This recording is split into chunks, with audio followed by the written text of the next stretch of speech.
Good afternoon. Listen, it's been so far.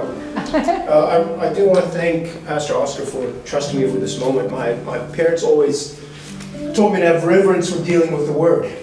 Yes. And I think that's quite important, especially on a weekend like this, to have reverence for the moment that we are thinking about.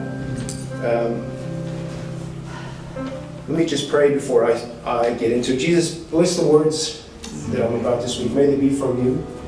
May you speak to all of us through these words. Thank you. We thank you for this opportunity in Jesus' name. Amen. Amen. See, Hallelujah. as I read this scripture, I'm trying to understand what does it really say. You see, the Bible often speaks in allegory, or as we say, a parable. Right? There's a story behind really what's happening. The story about the woman of the well, for example, woman at the well, isn't about a lady who's having trouble with her bucket getting down to get water. See, there's more to it than just that. Mm-hmm. So as I read the scripture, trying to understand why in this moment, of all moments, mm-hmm. that it talks about Jesus being thirsty. Mm-hmm. It could be that thirst speaks for longing or something that you need, and it's Jesus needing to be with the Father. Mm-hmm. It definitely could be that. Mm-hmm. But what I want to just draw focus to this morning for a few moments is more about what Jesus as the person is saying. See, the story of Easter, more so than many other times, is a story about the natural and the supernatural. There's a juxtaposition between the natural and the supernatural at this moment. Jesus is on the cross.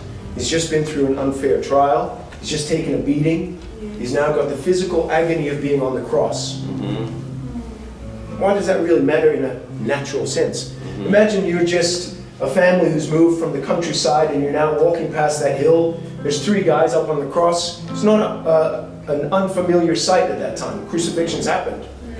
So it just looks like 3 guys on a cross. You hear one say, "I'm thirsty." You think, I get it. He's being crucified. He's thirsty. See, it's the Jesus that we often talk about is the supernatural Jesus. And rightfully so. It's the Jesus who came and healed. Blind had sight. Lame could walk. His friend Lazarus back from the dead. He fed multitudes with a few loaves and a couple of fish. That's the Jesus we know as the supernatural Jesus, and rightfully so. But there's a natural side to Jesus that doesn't get as much emphasis and is quite critical, especially to me. See, I believe in miracles. I've seen miracles. But I know the agony probably more than the supernatural. I know the natural. That's me. Tuesday morning when I return to my office, it's the natural Renaldo that you get to know, not the supernatural one. Maybe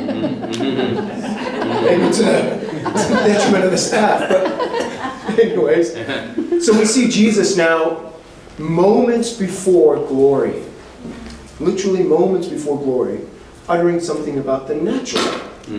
He's about to be in the presence of God. But he still takes a moment, and because the Bible, the words of the Bible, are not there just to fill a page, that each have a purpose. Amen. Each have a purpose. That's right. So he's moments from glory, and he's saying he's thirsty. It's the last reminder that Jesus came to earth as man. It's your last reminder. Right? Jesus had to put aside in certain situations the supernatural. But Jesus had moments where the Bible says Jesus wept. He experienced sadness. Jesus was at a wedding. I'm sure he experienced joy. He's in the temple. He experiences anger, throws over tables. It's just a reminder for us to know that unlike anything else in the world, Jesus knows what it's like to be me, to be you. Right? That's a critical point for me this morning.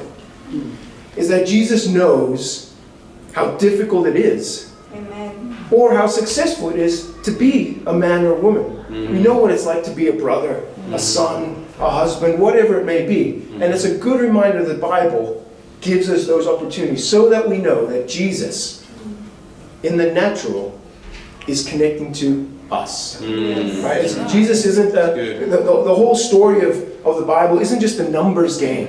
It's an individual, one at a time. Everyone matters. That's the story of the natural. He said that when you, in your difficult times, It's the difference between empathy and sympathy.